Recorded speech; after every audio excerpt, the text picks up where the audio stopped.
All right, beautiful. Well, thanks again, everybody, for being here. We're so excited to be going through the book, starting on the title page. So we sort of said in passing, so I'm David, alcoholic, and with me is David, also alcoholic. I'm Dave. All right, David, alcoholic addict. Thank you guys for being here. Very excited about this.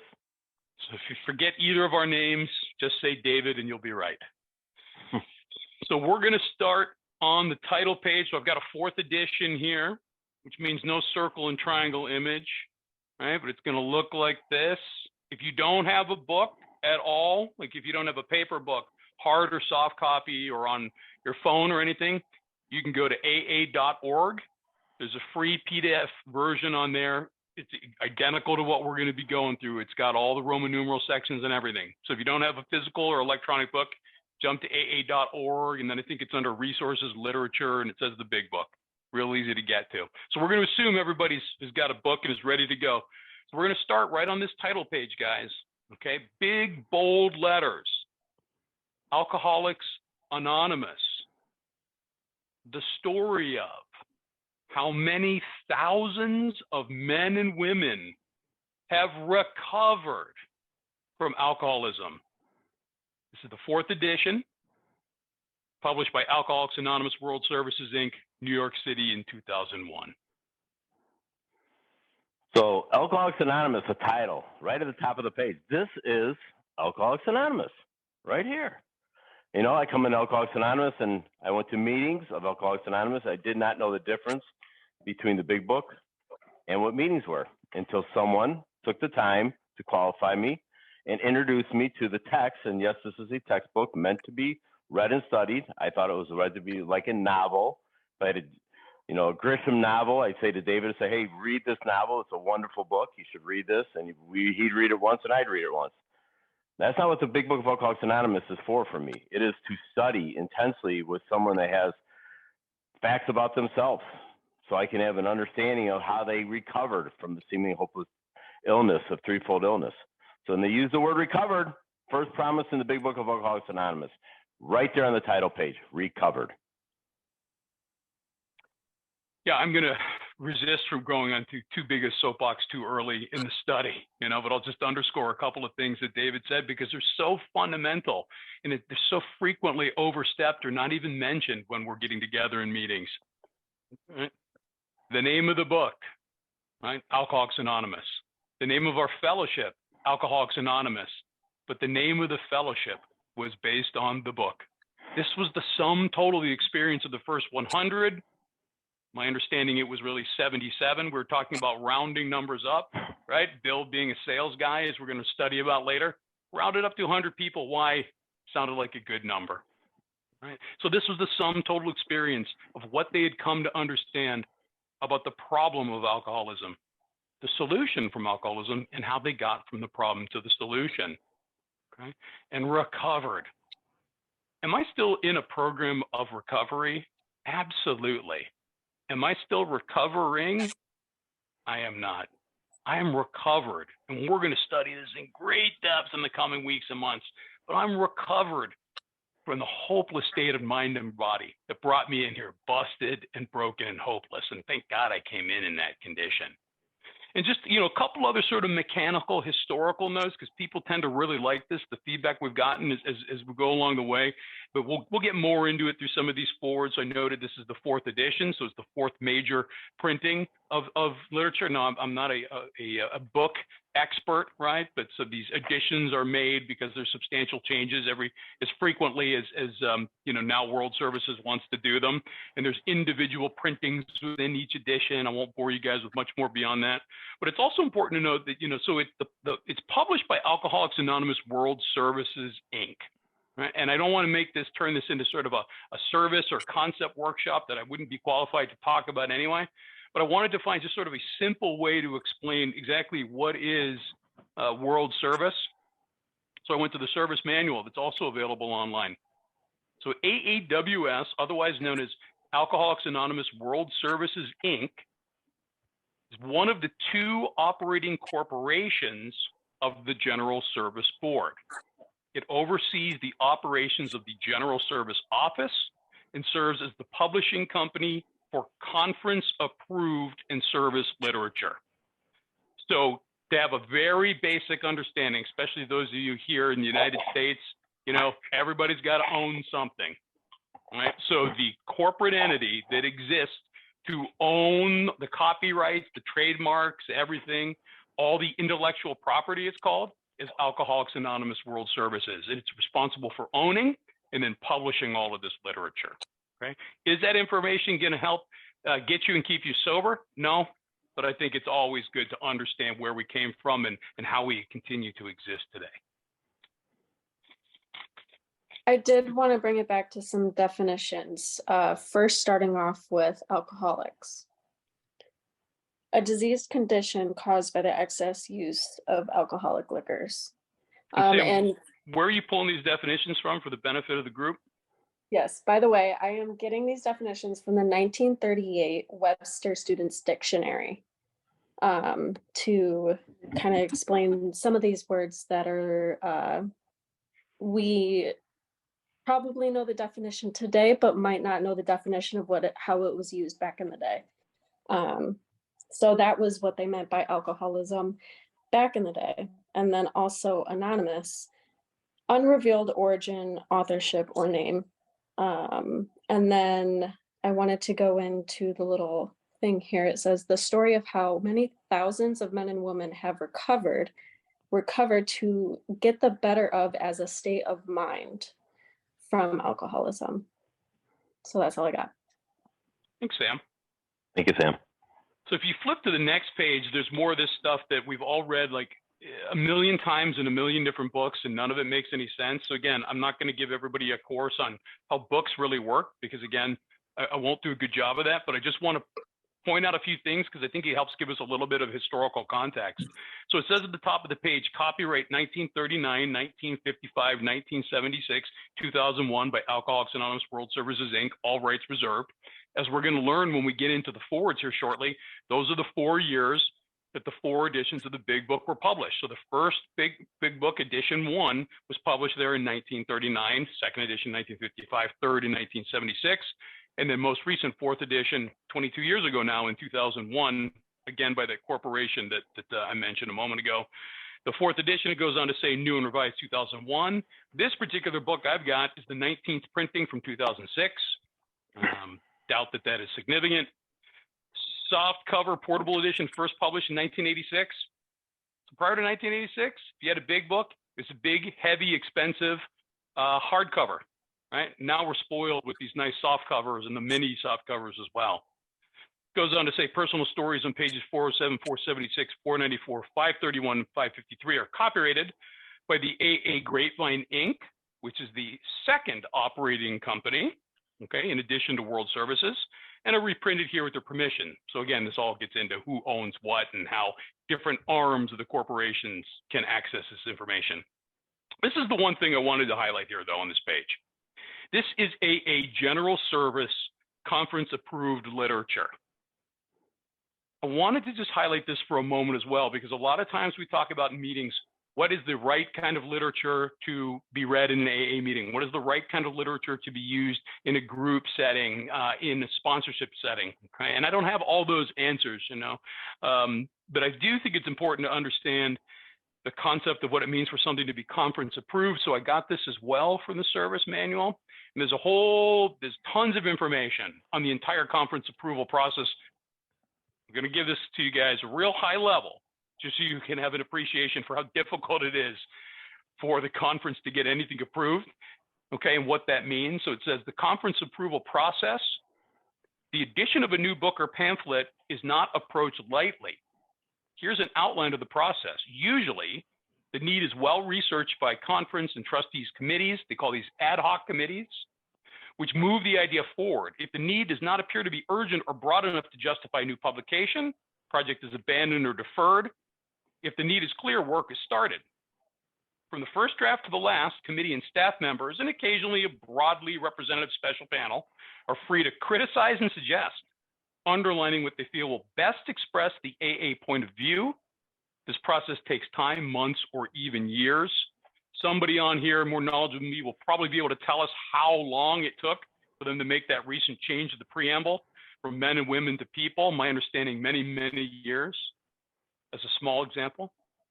When all the preparation work is completed, a manuscript is forwarded to the appropriate conference committee for discussion. If the committee recommends approval, it moves to the conference as a whole. If not, it returns to the appropriate trustees committee or the publishing department for further revision or discussion. So you can see why this becomes a long, drawn out, and often circular process. If 2/3 of conference members agree to the manuscript as presented or with specific edits approved by the body, the new piece of literature is entitled to bear the designation, "This is AA General Service Conference Approved Literature." The same process is used for developing audiovisual and digital materials. So if you want to know, if it's important to you, if it's important to what you're trying to do and to respect the traditions in your actions and activities, to only work, I'm not saying you ought to do this, just giving some guidance. If it's important to you to only use conference approved literature, anything from AA or other fellowships, right, are going to have similar language stating, this is AA or the other fellowships, General Service Conference approved literature. Okay. And I'll sort of skip the rest of the bottom of the page here. It's just more sort of technical intellectual property stuff. We're not going to go through the table of contents. Let me go through it a little bit, David. Oh, am I stand correct? Yeah. Oh, that's right. You told me Yeah, that. if you I'm don't sorry, mind. David. Forgive That's me. okay. No, please. That's all right. Please. Because I think it's important that we see how the book is broke down before we start studying it, right? So we know, or we may not know, that Dr. Bob and Bill Wilson were the co-founders of Alcoholics Anonymous. And Bill was probably the primary co-founder or one of the founders of Alcoholics Anonymous. And if Bill had his way, he probably would have franchised Alcoholics Anonymous. And if Bob had his way, it probably would have never left Akron. So luckily there was a group of the 77 people. And Bill started writing the book in 1937, and it was published in April of 1939, April 10th of 1939. And the way he did this was when it was published and the way it was funded, I won't get into all that stuff right now. We'll get into that later on. It was a very big book, and it had very thick pages, and it was a very expensive book for the time. At the time, it was $3.50. So in today's money, that would be about $74.20. That would be a very expensive book to acquire. So Bill had that book. He wanted to get it out to the masses of people. And the way he did this was, he breaks down the table of contents. Here's the preface. We're on the third page now tonight. Preface to the fourth edition. So this is our fourth edition, as David pointed out. And then we're going to get into, we'll get into the first edition tonight, and probably a little bit in the second edition. A lot of very lengthy, a lot of great information in the second edition, wonderful reading. And then the forward to the third and the fourth. But where are the steps at in the big book of Alcoholics Anonymous? I think that's kind of important for me, and I like to point that out to people. In the doctor's opinion, you'll find step 1. And in Bill's story, you'll find step 1. And there's a solution. The second chapter, you also find step 1. And then in the third chapter, more about alcoholism, you're going to find step 1 again. A lot of information about the foundation, why we need to understand step 1.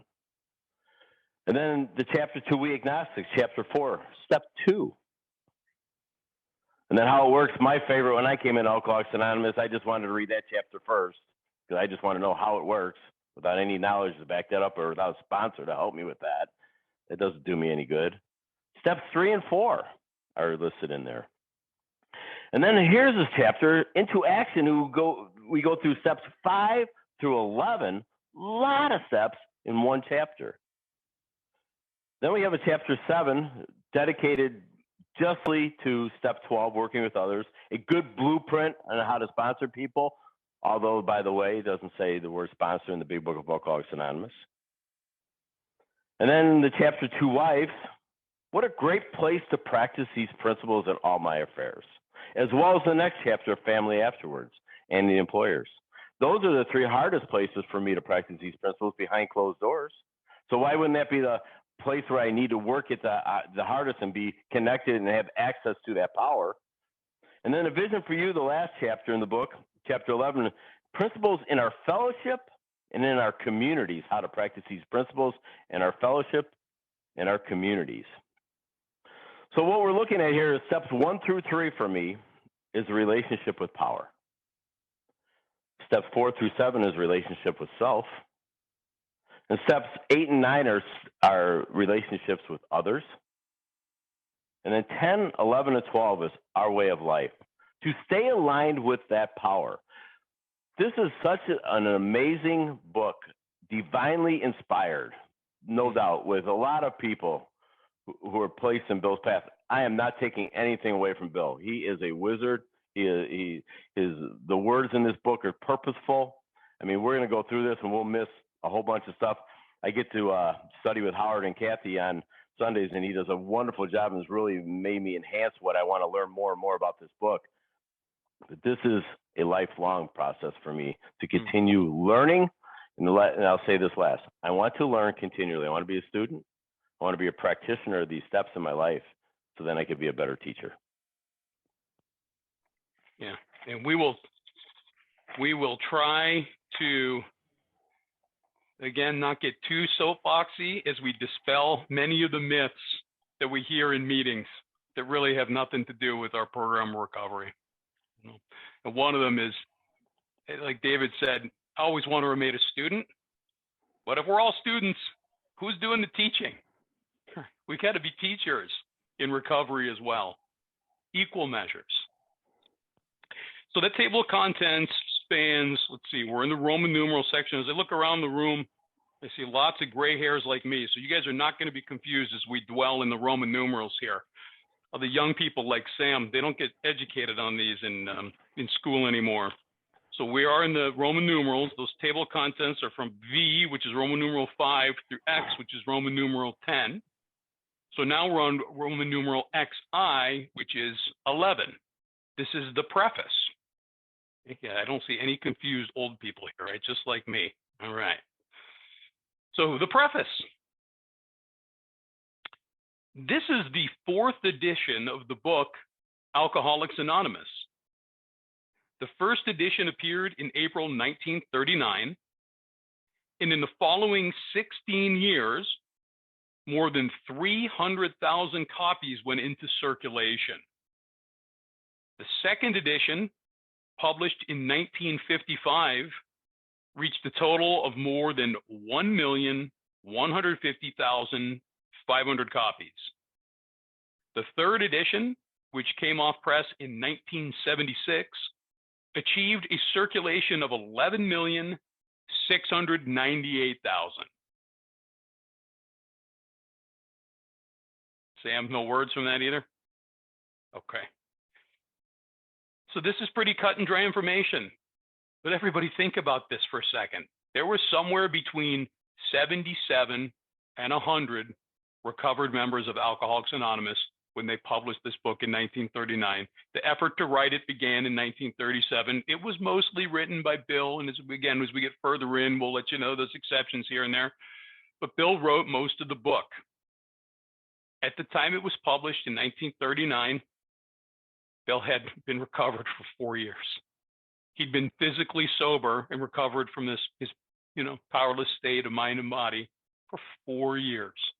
After this book was published in 1939, over the course of the next 16 years, 300,000 copies of this book went out. How many alcoholics got to read those first 300,000 copies? I'm guessing at least 300,000, and maybe 2, 3, 4 times that. Right? And then look what happened with the second edition, 16 years later. From 300,000 copies to 1.1 million. It's my understanding there would be no math, but that's a big multiplier. And then again, by the third edition, 11 million, 10 times the circulation. Keep this in mind as we think about what started with one guy with some divine inspiration, not on his own. We're going to get into the history of how Bill was able to coalesce this together, carry that message to Bob, those two guys, right, and where we are today. Because this book has become the basic text for our society and has helped such large numbers of alcoholic men and women to recovery, there exists strong sentiment against any radical changes being made in it. Therefore, the first portion of this volume, describing the AA recovery program, has been left largely untouched in the course of revisions made for the second, third, and fourth editions. The section called The Doctor's Opinion has been kept intact, just as it was originally written in 1939 by the late Dr. William D. Silkworth, our society's great medical benefactor. I have some Go ahead, Sam, please. I'm sorry. I have Society, Recovery, and Program. Because this book has become the basic text for our society, the social order or community life considered as a system within which individual lives are shaped.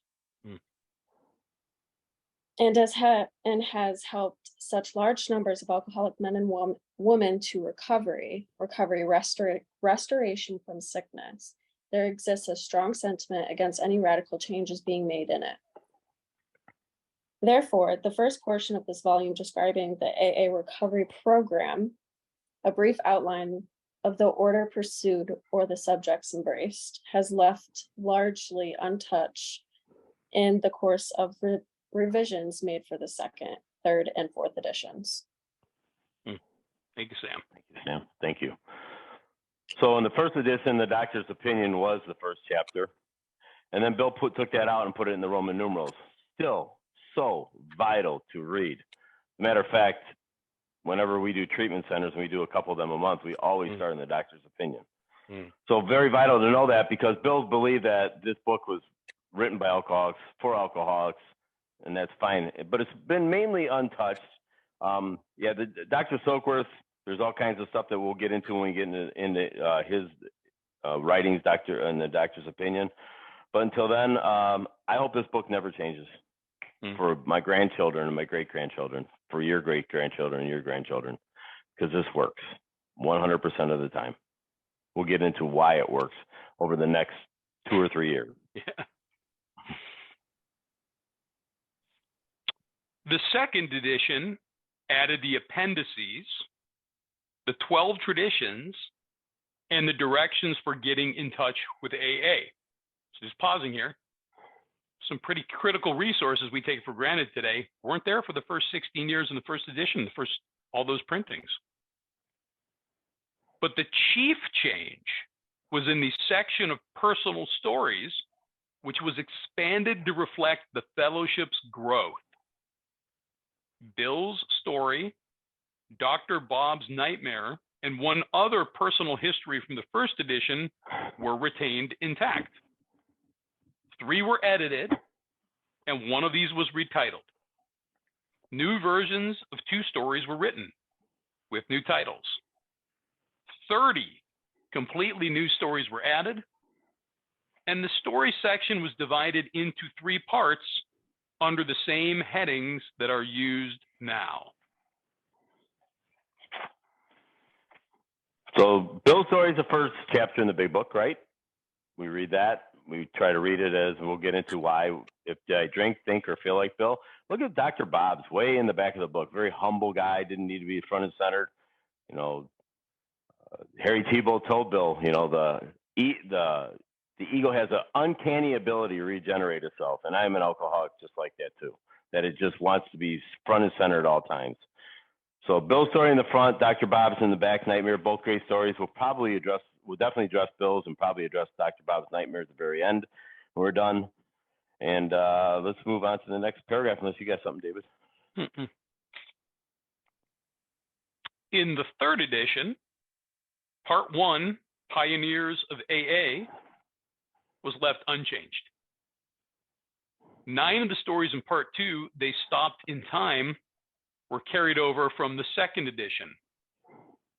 8 new stories were added. In Part 3, They Lost Nearly All. 8 stories were retained. 5 new ones were added. So this is like, do you have any words you want to use first, Sam? Okay. So when we look at in the third edition, Part 1, the Pioneers of AA, some of these pioneers had, they all had permanent sobriety. At 50 years sober when they passed away. That's pretty remarkable, again, because we recover from a seemingly hopeless state of mind and body. But as we read on here, one of them here that stood out to me the most was they lost nearly everything. And this is a little thing that I drew up a long time ago through the studies with other people. The 15 stories in this group tells of alcoholics as it is in their miserable cases. Many tried hospitals, special treatment, sanitariums, asylums, and jails. Nothing worked. Loneliness, great physical and mental agony. They were the common lot. Most of them had taken shattering losses on nearly every front of their life. These are low bottom drunks, the first members of Alcoholics Anonymous. Some went on trying to live with alcohol, and others wanted to die. Alcoholism has respected nobody, neither rich nor poor, learned or lettered. All found themselves headed for the same destruction, and it seemed they could do nothing whatsoever to stop it. Now, sober for years, they tell us how they got well. They prove to almost anyone's satisfaction that it's never too late to try Alcoholics Anonymous. Never too late. I've met people that come in with 80 years old and recovered from this illness and lived the rest of their life happy, joyous, and free. This is a direct result of this work. That is a miracle. And with all this talk of stories being reworked and removed and replaced, all these original stories are available online. There's so many great resources. Everybody before us did all the heavy lifting. It's so wonderful. So as we go through this, we'll share some of these other resources where you can get additional information, old stories, deep dives on the Oxford group and the Washingtonians and many other references that'll come up, as we work our way through the book. This fourth edition includes the 12 concepts for world service and revises the 3 sections of personal stories as follows. 1 new story has been added to part 1, and 2 that originally appeared in part 3 have been repositioned there. 6 stories have been deleted. 6 of the stories in part 2 have been carried over, 11 new ones have been added, and 11 taken out. Part 3 now includes 12 new stories. 8 were removed in addition to the 2 that were transferred to part 1. Yeah, I don't think anyone would question that if you know anything about Bill, his ability with the English language. If you really want to know how brilliant Bill really was, read the 12 concepts. Absolutely amazing. Absolutely amazing reading that. Hard to study, kind of boring, want to put myself to sleep. Again, this book is a textbook meant to be read with someone else. For me, anyways, I couldn't read it on my own. The 12 traditions, the same thing, work with others, and the 12 concepts, the same thing. I have a service-oriented big book sponsor. That's how I get through, how I work through the traditions and with the concepts. So with respect to the difference in sort of opinion of keeping the Roman numeral section in the first 164 pages intact versus clearly a lot of changes with the stories. Remember what we read a page back.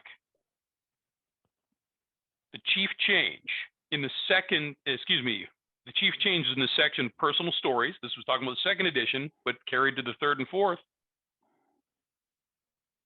There's a section of personal stories which was expanded to reflect the fellowship's growth.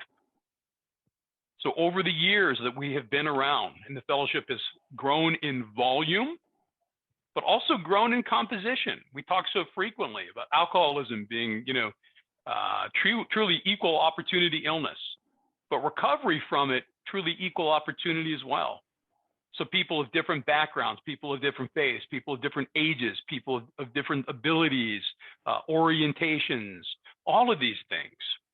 The stories have been modified and added to help with inclusivity, which is sort of an important word that's being talked about a lot today. All changes made over the years in the big book, AA members' fond nickname for this volume, have had the same purpose: to represent the current membership of Alcoholics Anonymous more accurately, and thereby to reach more alcoholics. pull more people in. Attract. If you have a drinking problem, we hope that you may pause in reading one of the 42 personal stories and think, yes, that happened to me. Or more important, yes, I felt like that. Or most important, yes, I believe this program can work for me too. I have the definition of problem. It is defined as difficult to deal with because of being maladjusted. And I added in parentheses to life. If you have a drinking difficulty to something that's difficult to deal with because of being maladjusted to life, we hope that you may pause in reading one of our 42 personal stories. And then where Sam left off there, it says, yes, that happened to me. That's external. That's outside. Maybe the DUI, maybe the jail. I go to meetings, maybe I read these stories. I go, that didn't happen to me. I was in a meeting not too long ago with an old timer that was in there, and he came in and said, well, I didn't have a DUI. He goes, well, then go get one if you need one and come on back. Or go to jail and then come on back if that's what you think you need, but you may not make it back. But yes, that happened to me is external. No, or more important, yes, I felt that way. This illness is internal, and the solution is internal. So this here, I got to look at, did I feel like that? And as I read these stories, did I drink like Bill, think like Bill, or feel like Bill, or the 42 stories in the back, so I can have identification with them? This is about me identifying, not looking for the differences. I need to look for the similarities. It's so important that we talk about solution in our groups. Yes, I believe this program can work for me too. And what I get out of that is my job as a recovered alcoholic is to make sure that I go up to that new guy after the meeting or even before the meeting. I got sponsees that they do this. They greet them, and then they give them their phone number, and then they get a phone number, and then they call that new guy. Why? Because I'm not calling anybody if I'm a new guy. Why? First of all, what question do I have? I don't have any questions. I'm just trying to put out the external fire so I can get back in bed with mama again and get my job back, possibly. I don't know what your case is, but it's so important for me to be able to identify with you people, but also on the level of what the problem is. We're going to get into this a whole lot big time as we get into the forward to the second edition. What the problem is, because Bob didn't know what the problem was until Bill came into his life. He always knew what the solution was. We have to have two parts, just like on page 17 at the bottom of the page. There's two parts. One part wouldn't hold us together, the problem, but the solution that does. We have to have both parts, sand and mortar. So I think for me, when I see, as I believe this program can work for me too, I got a guy in here who's a month sober right now, and he's going to we'll be doing his fifth step here this weekend. Man, he's going to be rocketed into a fourth dimension very soon. He's already willing to go to any lengths, because he wants to get better. And he says things like, I want what you have. Well, then if you want what I have, you got to do what I did just the same way as I do what you guys did. Exact same thing. I don't have to make up a new plan. The plan is outlined in the Big Book of Alcoholics Anonymous. That's all I got there, David. All right, let's move on. Breakneck pace right out of the gates. Roman numeral 13, XIII, forward to first edition. This is the forward as it appeared in the first printing of the first edition in 1939. You want me to stop there? Well, yeah, okay, so printing was in April of 1939. Then there was three groups by that time: New York, Akron, and Cleveland. They're the only meetings that existed for us at that point. In 2 years, three different cities, and I love when Bill says, he's in the east, he goes all the way to the west. We're talking about Ohio. That's how far away that he thinks that is. It's cute. But when we get into the next sentence here, start paying attention what the main purpose of this book is. And we're going to address this first step a little bit. And we, who's the we? What's the pronoun here? What's the word? It's that first 77 to 100 people. This is their collective experience as of the writing of the book. We of Alcoholics Anonymous are more than 100 men and women who have recovered from a seemingly hopeless state of mind and body. Recovered from a seemingly hopeless state of mind and body. To show other alcoholics precisely how we have recovered is the main purpose of this book. For them, we hope these pages will prove so convincing that no further authentication will be necessary. We think this account of our experiences will help everyone to better understand the alcoholic. Many do not comprehend that the alcoholic is a very sick person. Besides, we are sure that our way of living has its advantages for all. There's a lot packed into that paragraph. All right, so here's a promise. I mean, David on the title page told us the first promise, right? Said how men and women had recovered, how many thousands of men and women have recovered, and thousands I'm sure is low. But how about this? We have Alcoholics Anonymous are more than 100 men and women who have recovered. Therefore, we can too, from the seemingly hopeless state of mind and body, the powerlessness that we're going to get into. But to show other alcoholics, not just to tell. We're all good talkers. Our whole lives, we talked and talked and talked, and we completely discounted what other people said. Talk doesn't mean much. We need to show, we need to demonstrate to other alcoholics precisely how we've recovered. And this is why we named our studies this, you know, that to do that, to show other alcoholics precisely how we recovered is the main purpose of this book. And there's another great phrase about the purpose of this book on page 20 as well. For them, we hope these pages will prove so convincing that no further authentication will be necessary. Wouldn't that be nice? What a wonderful idea. Read this book, and that's all they're going to need to know, and then they're going to cartwheel into doing the work. That has not been my experience, you know, in the last 19 plus years. It typically takes more authentication, which is why we do this kind of work. We need to give beyond what's just in the literature most of the time. But we think this account of our experiences will help everyone to better understand the alcoholic. David talked in the table of contents review. We've got some specific chapters towards the end, right? To wives, the family afterward, to employers. They're really geared for those other parties to understand us. But because they're at the end, everything before those chapters has to be read and consumed and understand as well to understand the alcoholic.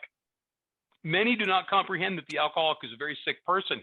Yeah, including, I would dare say, tens of thousands of people showing up in meetings today. I didn't come in thinking I was sick. I didn't even come in thinking I was a bad guy. I just came in because I couldn't stop drinking and drugging. That was all I knew.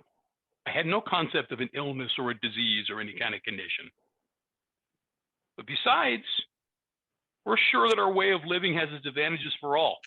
It's a little sneak preview of our real problem. Because how can our way of living have advantages for all? All meaning 90% of the population that aren't alcoholics. Maybe because we're going to learn many, many, many weeks down the road, our real problem isn't alcohol. Our real problem comes after the dash and the first step. It's the unmanageability of my life. It's my spiritual illness, my spiritual malady. And we're going to further learn later on, most people on this planet, sadly, are spiritually ill as well. But the good news is our way of living and the way that it has branched off into many other systems and programs and ways of thinking can help approach that problem of unmanageability for all. So David read, and I don't want to be redundant, so I'll try not to be. We have Alcoholics Anonymous for more than 100 men and women who have recovered from a seemingly hopeless state of mind and body. That sentence there is so darn powerful, even before the italic writing, to think about this. They're already addressing what the problem is. A problem is. There's two parts to the first step. The first step says I'm powerless over alcohol. That is a problem.